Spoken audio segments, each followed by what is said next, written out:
자, 오늘 우리 침례식이기 때문에 침례에 대한 하나님의 말씀을 같이 우리 보시고 침례식을 하도록 그렇게 하겠습니다. 자, 다 같이 우리 잘 아시는 대로 마태복음 28장 18절에서 20절 말씀 다 일어나셔서 한 목소리로 읽겠습니다. 자, 마태복음 28장 18절에서 20절까지입니다. 마태복음의 마지막이죠. 네, 마태복음의 마지막. 마태복음 28장 18절에서 20절까지 우리 함께 보시겠습니다. 하나님 말씀입니다. 시작.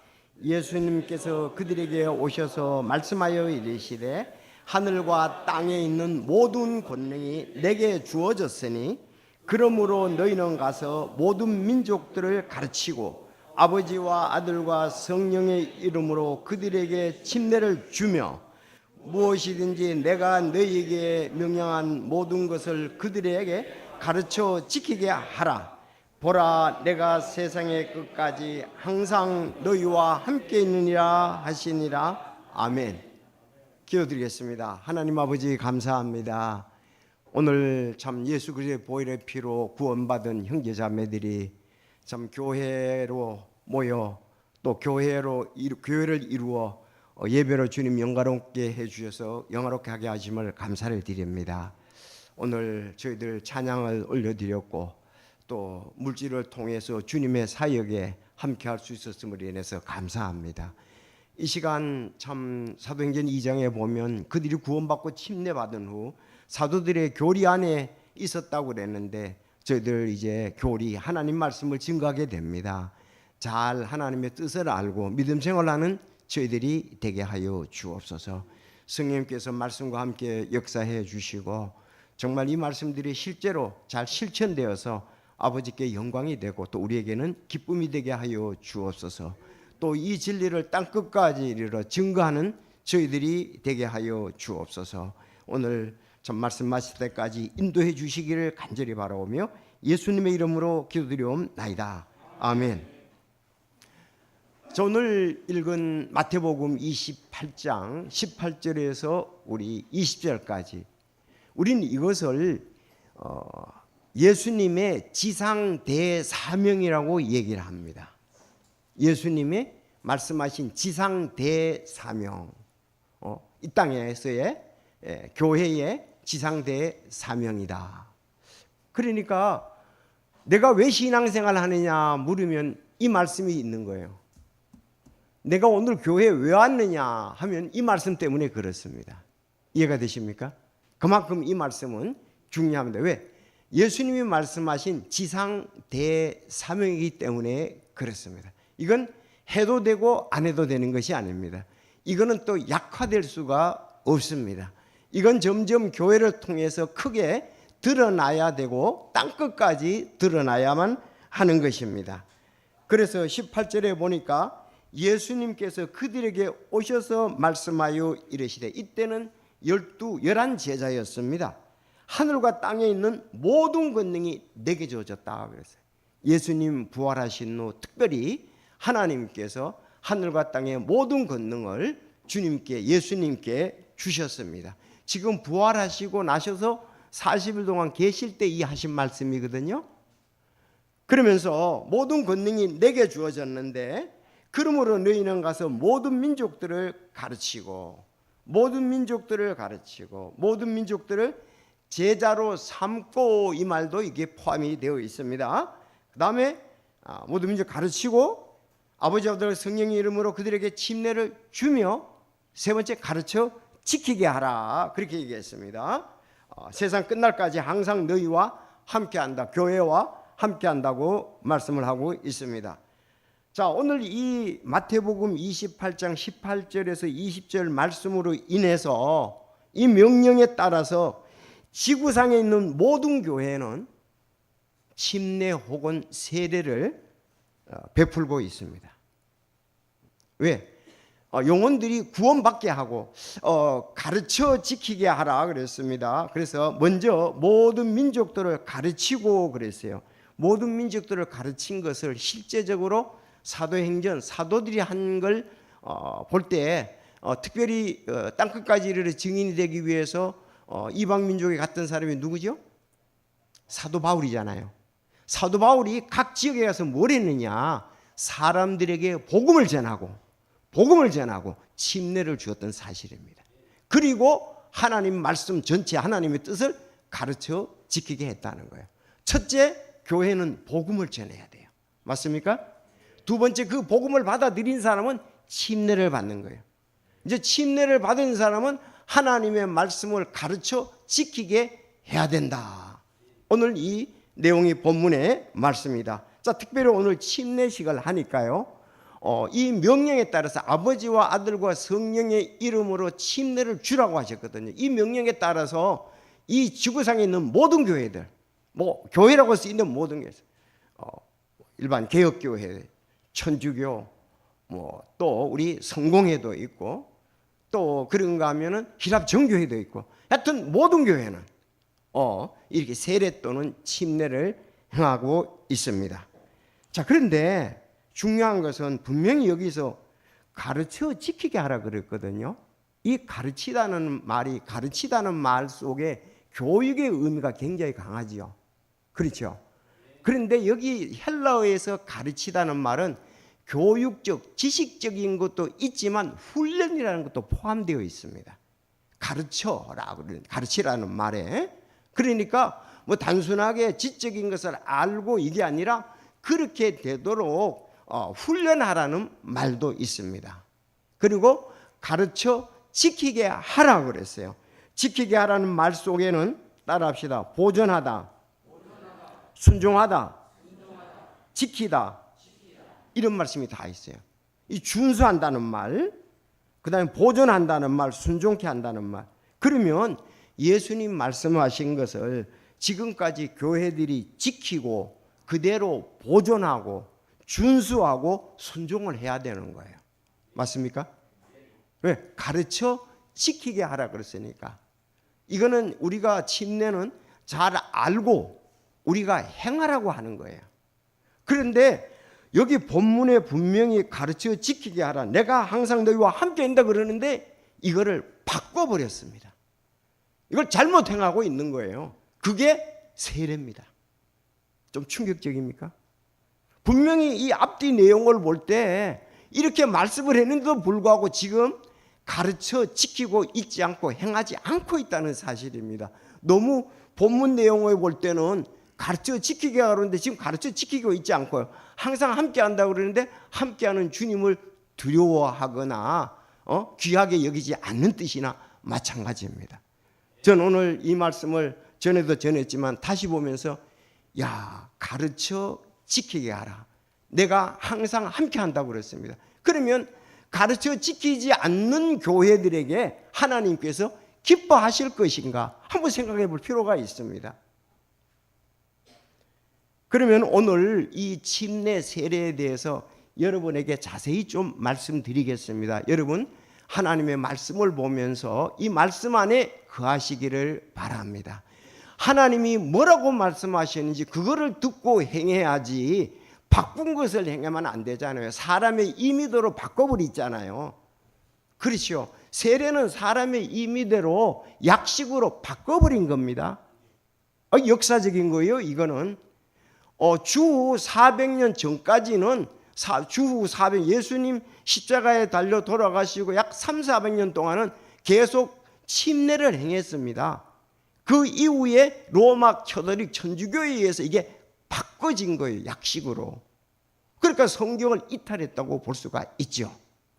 자, 여러분 이것은 역사적으로 보나 하나님의 말씀이 보나 분명한 거니까 바른 분별이 필요한 것입니다. 너희는 진리의 말씀을 바르게 나누어 우리가 진리의 말씀을 바르게 나누고 행할 필요가 있습니다. 하나님의 말씀을 변질시키면 안 되지요. 자, 오늘 이제 말씀을 보면 여러분이 충분히 이해가 되실 것입니다. 이 말씀 그대로 받아들일 수 있기를 바랍니다. 먼저 조금 여러분들이 지적일 수 있지만 자세히 보시기를 바랍니다. 침례의 어원에 대해서 보겠습니다. 자, 침례 의원에 대해서 이건 뭐 여러분들이 인터넷을 치거나 요새 뭐 AI 다 해봐도 똑같아요. 내가 얘기하는 거 똑같아요.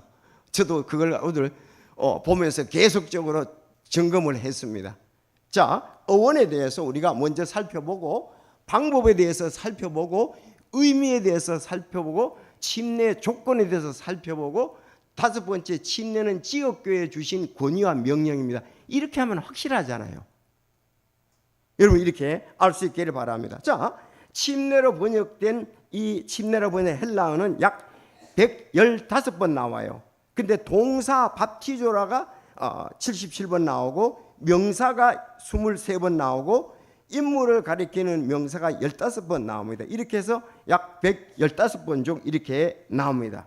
자, 여기 이 말들은 전부 다 물에 잠기는 침례를 말하지 물에 찍어 바르거나 물에 붓거나 이렇게 얘기하는 것은 아니라는 것입니다. 그래서 제가 또 이렇게 다 찾아봤어요. 오늘날 세례는 세례 물을 뿌리는 것은 다른 단어가 있어요. 난티조라는 단어가 있습니다. 그래서 성경에 보면 이랬죠. 송아지와 염소의 피와 물로 뿌리고 그랬잖아요. 염소와 송아지 피로 구약에 뿌렸잖아요. 피를 뿌렸잖아요. 그 단어는 난티조라는 단어예요. 두 번째 바르는 거 있죠. 바르는 거. 이거는 알레이포라는데 금식할 때 머리에 기름을 바르고 내 얼굴을 씻으라 그랬죠. 그 바른다는 기름을 바른다는 말, 또 얼굴을 씻으라는 말은 다른 단어가 있는 거예요. 알레이포라고 단어가 있는 것입니다. 조금 넘겨주세요. 따라오세요. 저를. 예. 그리고 씻는다는 말은 닙토라는 말인데 조금 전에 제자들의 발을 씻는다는 말이 있죠. 그때에 이 닙토라는 단어가 쓰였습니다. 그러므로 예수님과 사도들은 일관되게 밥티조 이런 7번 나오는 거. 이게 물에 잠기다는 단어만 사용했습니다. 이것이 성경적인 침례입니다. 구원받고 난 다음에 하는 침례는 모두 다 물에 잠기는 것, 담그는 것, 온몸을 가라앉게 하는 것이지 이런 머리에 바르거나 씻거나 그런 것은 전부 다 다른 단어가 있었다는 얘기입니다. 아셨습니까? 그러므로 우리가 하는 것은 물에 담겨야지, 잠가져야지, 온몸에 잠가야지, 씻는다, 바른다, 뿌린다 이런 단어는 전부 다른 단어가 있다는 것을 여러분 꼭 아시기를 바랍니다. 그 단어를 결코 침례라는 단어에서 그렇게 쓴 적이 없습니다. 그래서 제가 이거를 갖다가서 서로 상호 보완해서 한 적이 없냐 그랬더니 그런 경우는 없다고 얘기를 하더라고. 내가 몇 차례 뭐 챗GPT 또 제미나이 통해서 아무리 물어봐도 그런 경우는 없대요. 그렇게 쓴 적은 없다. 바꿔 쓴 적은 없다 이거예요. 교환해 쓴 적은 없다. 그래서 여러분들 이걸 아시고 침례라는 것은 물에 잠기는 거, 온몸이 잠기는 거, 가라앉는 거 이거를 말하는 것이다 하는 것이 어원적으로 확실히 여러분 얘기를 해주고 있습니다. 자, 그러면 침례 방법을 보겠습니다. 어원 말고 침례 방법을 보겠습니다. 여러분 침례를 주려면 많은 물이 필요하지요. 그런데 세례를 주는 데는 많은 물이 필요 없습니다. 또한 침례를 받으려면 물 있는 곳에 가야지만 세례를 받으려면 물을 가져오면 됩니다. 또 오면 되잖아요. 원래 세례였다면 에티오피아 여왕 국고를 맡은 내시는 마차 안에 물이 있어 빌립이 마차에서 세례를 주었을 것입니다. 굉장히 실제적인 거잖아요. 제가 이렇게 찾아보니까 에티오피아에서 예루살렘까지는 어디서 출발하는 것이나 어느 경로를 따라서 가느냐가 다를 수 있는데 약 1500km 내지 2000km가 된답니다. 2000km. 그러면 1500km 내지 2000km가 되면 2달 걸려요. 왕복 4개월이 걸렸습니다. 에티오피아 내시가 에티오피아에서 예루살렘까지 예배드리고 오는데 4개월이 가는데 2달, 오는데 2달이 걸린다. 굉장하죠? 그런데 그가 예수님 빌립을 통해서 예수님을 소개받고 침례를 받고 기쁘게 갔지 않습니까? 아주 기쁘게 갔다고 그렇게 성경에 기록되어 있습니다. 자, 요한복음 3장 23절 다 같이 읽겠습니다. 시작.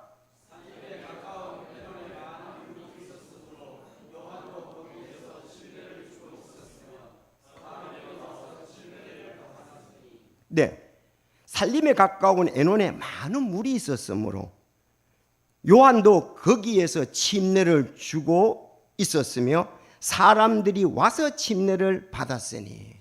물 있는 곳에 사람들이 가서 받잖아요. 왜? 온몸을 장기도 가려면 많은 물을 떠와야 되기 때문에 그렇습니다.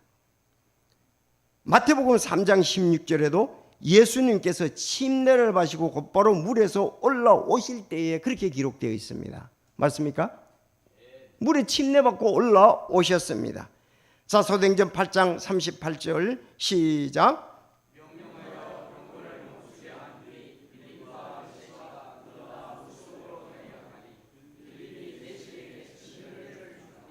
네, 아주 이게 확실한, 마차 안에는 당연히 물이 있을 수밖에 없잖아요. 왜냐하면은 1500km 내지 2000km 2달 동안 가야 되는데 우리가 조금 밖에만 가도 물 챙겨가지고 가야지 그러잖아요. 여러분 오늘도 물병 가지고 오셨대요 보니까 교회 오는데도. 근데 마차의 그 대부분의 광야길이잖아요. 에티오피아에서 이스라엘은 그 광야가 많지 않습니까? 그러니까 마차 안에 물이 있었단 말이에요. 만약에 오늘날처럼 세례를 준다 그러면 마차 안에 물이 있으니까 찍어서 성부와 성자와 성령의 이름으로 세례를 주노라고 주면 돼요. 근데 성경에는 그렇게 기록이 안 돼 있잖아요. 명확하잖아요. 둘이 이제 신앙상담을 했습니다. 구원의 복음을 전했습니다. 이제 더 갔습니다. 가다 보니까 물이 마침 있었어요. 그래서 내려가 가지고 물에서 침례를 주고 올라왔던 것입니다. 그러니까 세례가 아니다. 세례만 그 안에서 주지요. 그것이 그 초대교회는 없어요. 없어. 성경에 그런 게 안 나온다니까요. 그래서 사람들이 역사적으로 만들었다니까. 약식세례로 한다고. 또 어린아이 구원 얘기하다 보니까 오늘 이제 그 유아세례를 주려고 일찍 한 거예요. 천주교에서는 세례를 받는 게 원죄를 씻는다고 보는 거예요. 원죄를 씻는 것이고, 그리고 어린아이도 빨리 원죄를 씻으려면 세례는 구원받는 것의 첫 번째 요소라고 그렇게 얘기를 하고 있습니다. 그러니까 이건 그 죄도 알지도 못하는데 어떻게 죄를 회개하고 예수님을 영접할 수 있겠습니까? 지난주에도 우리가 갈라디아서 3장 26절을 암송하셨지 않습니까? 너희가 다 예수 그리스도의 의를 말미암아 너희가 믿음으로 구원을 받았다 그랬잖아요. 너희가 다 그리스도 예수 그리스도의 머리네 이래 의로 그분의 의로 우리가 하나님의 아이들이 되었다 그랬잖아요. 그러니까 우리가 믿음으로 되는 것이죠. 믿음으로. 근데 걔들은 못 믿지 않습니까? 자, 그래서 이제 우리가 이제 실제적으로 이렇게 그 그림을 보세요. 아주 잘 되어 있습니다. 오늘 여기 내 밑에 이제 침례탕이 있는데 여기 서는 것은 내가 예수님과 함께 십자가에 못 박혀 죽었습니다. 맞습니까? 예수님과 함께 십자가에 못 박혀 죽지 않는 사람은 누구나 세례나 침례 받을 수 없어요. 받을 자격이 안 됩니다. 예수님이 묻히셨다가 매장되었다가 3일 만에 부활하셨습니다. 물에 완전히 들어가는 것은 장례식에 묻히는 걸 말하는 거예요. 물속에 들어가는 것은. 오늘 그것은 물속에 들어가는 거예요. 그리고 우리는 물속에 들어갈 때 온몸이 다 잠기도록 합니다. 그리고 3일 만에 부활하셨잖아요. 여러분 생생합니까? 저렇게 돼야 되는 거죠. 지금은 예수님의 십자가의 죽음과 장사됨, 묻히심과 부활에 대한 것이다 이 말입니다. 그 의미로 받는 것이 바로 이 침례인 것입니다. 하나님께서 세상의 모든 상황들을 잘 아시잖아요. 가장 예수님의 십자가의 죽으심과 부활을 어떻게 하면 드러내실까? 그래서 하나님께서는 사람이 물에 들어갔다 올라오는 것으로 이 장례를 대신하게 교회가 그렇게 하도록 하셨던 사실입니다. 그럼 여기 의미를 보세요. 마찬가지입니다. 의미를 보면은 그리스도인의 의미는 구원을 이루신 예수님의 죽음, 좀 전에 매장, 부활을 상징적으로 보여주면서 특별히 성도들도 예수님과 함께 죽고 묻혔다가 부활할 자임을 보여주는 매우 귀중한 규례다, 의식이다. 그러나 세례는 성도들이 그리스도와 함께 죽고 묻혔다가 일어나는 것, 즉 사망과 매장과 부활이 전혀 드러나지 않고 있습니다. 전 이걸 어제도 수차례 봤습니다. 명동 성당에서 행하는 세례 방식, 영락교에서 행하는 세례 방식, 컴퓨터로 다 증거를 보면 천주교에서는 주전자에다가 여기 애 몇 방울 떨어뜨려서 성주와 성자와 성령의 이름으로 세례 주노라고 마치죠. 또 일반 교회에서는 여기에 찍어서 이렇게 하거나 뿌려서 하죠. 여러분, 성경에 충격적입니까? 없습니다. 성경에 그런 게 없어요. 성경에 그런 게 없어요. 아무리 찾아도 없어요. 있으면 저한테 얘기를 해 주십시오. 그럼 저는 이제부터 설교를 못하죠. 왜? 성경대로 안 했으니까. 그걸 증거를 해 주신다면 저는 여기서 설교를 못하게 되는, 왜? 거짓말쟁이 목사가 되지 않습니까? 성경에. 그래서 골로새서 의미 2장 12절, 너희가 침례 안에서 그분과 함께 묻혔고, 보세요, 정확하잖아요. 예수님께 침례 안에 묻혔다 이거예요. 같이 묻힌 거예요. 죽은 자들로부터 그를 일으키신, 그랬습니다. 하나님의 활동에 대한 믿음을 통해 침례 안에서 그분과 함께 일어났으며, 함께 묻히고 함께 일어난 걸 얘기를 하는 거예요. 근데 이렇게 해가지고 어떻게 함께 묻히고, 이렇게 해서 함께 묻히고 함께 부활하는 것이 되겠냐고요. 의미가 그들에게는 되지가 않는 겁니다. 따라합시다. 함께 묻히고 함께 일어나느니라. 네. 자, 로마서가 이제 또 잘 되어 있죠. 6장 45절에 오면 세 가지 다 있습니다. 그러므로 우리가 죽음 안으로 침례를 부어 그와 함께 묻혔나니. 자, 이것은 그리스도께서 아버지의 영광에 의해 죽은 자들로부터 일으켜진 것 같이, 자, 죽음 안으로 함께 묻히고 일으켜진 것 같이 그렇게 우리도 생명의 새로움 속에서 걷게 하려 함이라. 5절 시작.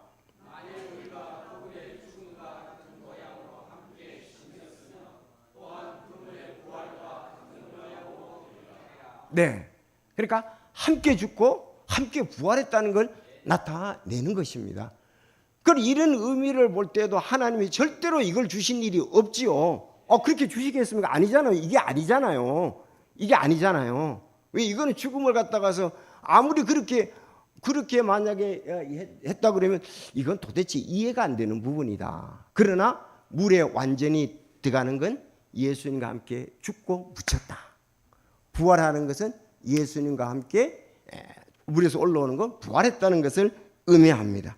자, 이제 마지막 좀 보겠습니다. 침례 조건을 보겠습니다. 그 침례 받는, 누가 침례를 이렇게 받아야 되느냐?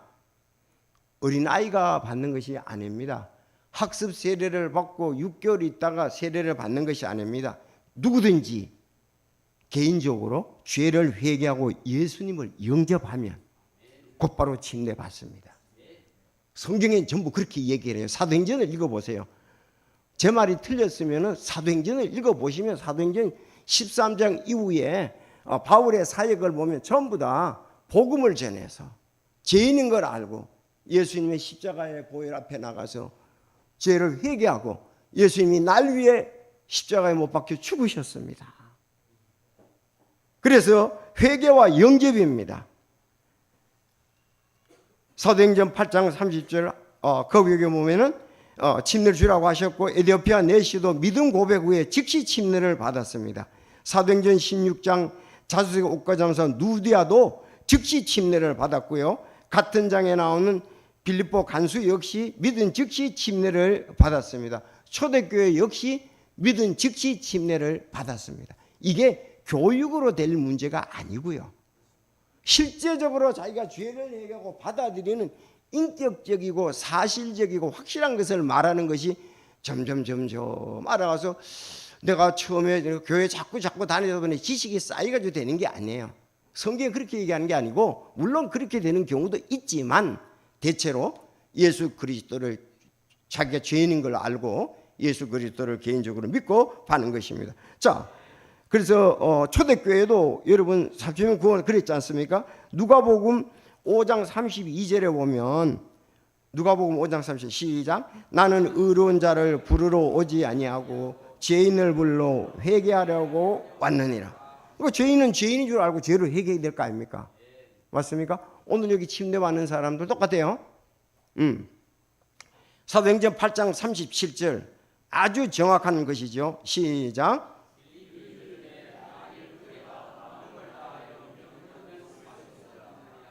내시가 응답하여 이르되 주 예수 그리스도 하나님의 아들이심을 내가 그 당시에는 하나님의 아들이라는 말은 예수님이 메시아라는 말입니다. 그래서 마음을 다하여 믿으며 그랬습니다. 이거는 뭐 학습을 통해서 그 어떤 과정을 통과하는 게 아닙니다. 여기 있는 것처럼 마음을 다하여 진실로 믿는 것을 말하고 있습니다. 마음을 다하여 진짜 다 믿으면 받을 수 있느냐 그랬더니 내시가 나 진짜 그거 믿는다. 그랬더니 둘이 내려가서 고백을 하고 받았던 것을 볼 수 있습니다. 오늘 이들이 어떻게 예수님을 믿었는지 얘기를 하는데, 장로교식 방법대로 그렇게 구원받은 사람들은 여기 거의 없어요. 뭐 교회 6개월 나왔다 그럼 학습받고 또 6개월 있다가 세례받고, 성경에 그런 건 없어요. 자기가 죄인인 걸 알고 복음을 전했잖아요. 죄인인 걸 알고 죄를 회개하고 예수님을 영접하면 침례를 받았습니다. 성서적입니다. 자, 그러면 이 침례와 구원, 여러분 침례는 구원의 조건이 아닙니다. 가톨릭에서는 구원의 조건이잖아요. 세례를 받아야 천국에 가는 조건이라고 얘기하는데 정반대를 지금 얘기를 하고 있습니다.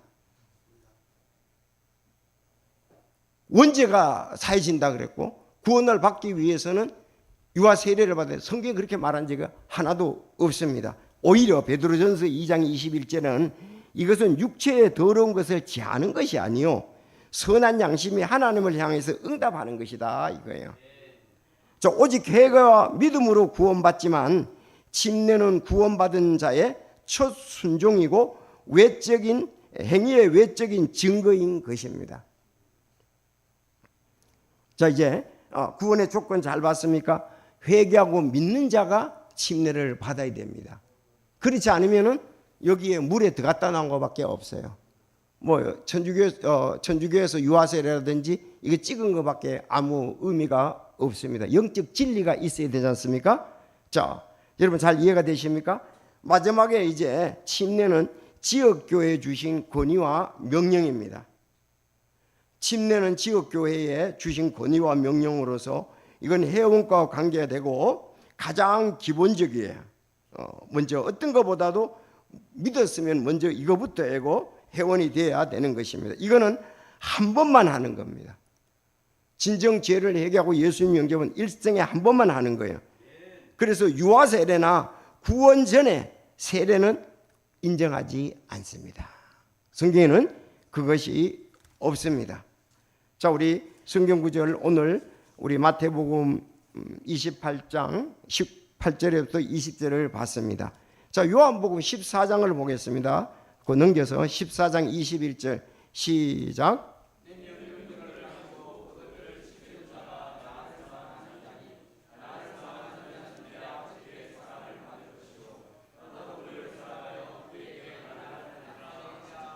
네, 이 하나님의 명령을 가지고 그것들을 지키는 자가 예수님을 사랑하는 자잖아요. 나를 사랑하는 자는 내 아버지께 사랑을 받을 것이요. 여러분 그렇게 순종하면 하나님의 사랑을 받습니다. 나도 그를 사랑하여 그에게 나를 나타내리라. 문제는 명령을 지키는 것이다. 그렇게 얘기를 하고 있지 않습니까? 여기 지킨다는 말을 다시 한번 마태복음 28장 여기 20절에 지킨다는 말하고 본문에서 지킨다는 말은 이거는 지킨다, 준수한다, 보존한다, 행한다 이 뜻입니다. 그리고 이건 우리 잘 준수해야 돼요. 그리고 계속적으로 보존해야 돼요. 그리고 우리는 실제적으로 행해야 된다는 말이 이 테라오라는 헬라어의 단어인 것입니다. 근데 이거를 변경시켜 놓고는 아버지 뜻을 행한다고 하면 안 되죠. 자, 여러분, 침례를 받으면 예수님의 명령대로 순종 실천하는 것으로서 하나님을 기쁘시게 하는 성도인 것입니다. 사도행전 2장 41절에도 보면 그때 그의 말을 기쁘게 받아들인 자는 침례를 받으니 그랬습니다. 삼천은 예수님 영접할 때잖아요. 그의 말을 베드로의 설교를 기쁘게 받아들인 자를 자기 것으로 받아들이고 그들이 침례를 받았는데 3,000원 가량이 더 있었다. 그들이 사도들의 교리와 교제 안에 확고하게 머물고 빵을 떼며 기도하니라. 그것이 오늘 우리가 이제 해야 되는 거죠.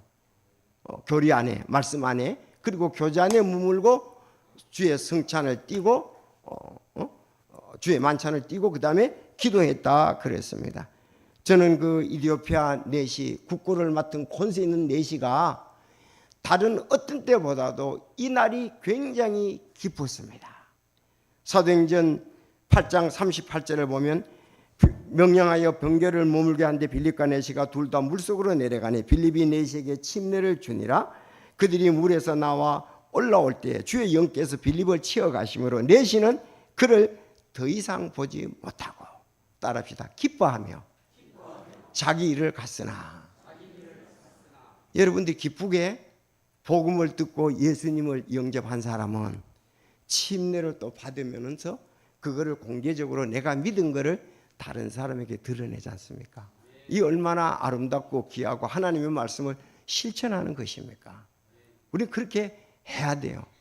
역사적으로 잘못된 부분을 가르치는 것에 의해서 우린 거기 생각할 필요가 없어요. 여러분, 다수가 문제가 아니고 성경이 뭐라 말씀하는 것이 중요합니다. 다수가. 천주교 굉장히 크지요. 사람들 많지요. 일반 교회들 세일하는데 많지요. 그러나 미국에서는 70%가 침례교도입니다. 그러나 많고 적으면 문제가 아니에요. 미국의 한국의 문제가 아니고 하나님의 말씀대로 행하면 하나님께서 칭찬하시고 상급을 주시라고 믿습니다. 아무리 다수가 많다 할지라도 하나님 방법대로 하지 않으면 그거는 틀린 거죠. 적더라도 성경을 실천해야 됩니다. 여기 10명이 있다 할지라도 성경 방법대로 하면 하나님이 기뻐하시고 하나님께서 그들을 통해서 큰 영광을 받으시는 겁니다. 변질되거나 변하게 해서는 안 됩니다. 그래서 그것을 오늘 전체적으로 침례의 의원을 봐도 그렇고 방법을 봐도 그렇고 의미를 봐도 조건을 봐도 또 지역교회에 한 이 권위와 명령이라는 사실입니다.